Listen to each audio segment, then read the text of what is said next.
ৰাতি 12টা বজাত আমাৰ ঘৰত পেইণ্টিং কম্পিটিশ্যন চলি আছে। এইটো মই কৰিছোঁ। জীয়েকে বাপেকক পেইণ্ট কৰিছে এনেকৈ, এতিয়া পুতেকটো লাগি গৈছে এইমাত্ৰ। আৰু এয়া জীয়েকক বাপেকে পেইণ্ট কৰিছে দেই। কোনটো পেইণ্টিং ভাল হৈছে ক'বচোন, মানে কোনটো মেকআপ ভাল হৈছে চাওক চাওক চাওক। আৰু এইফালে জীয়েকে বাপেকক কৰি দিছে এখন। বঢ়িয়া লাগিছে দেই।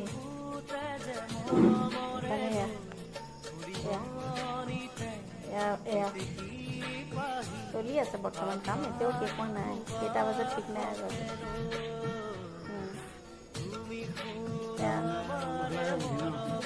এয়া মুখ লাগে বুলিও কিবা এটা দিছে বোলে, ওপৰত মুখ লগাও কিবা এটা দিছে।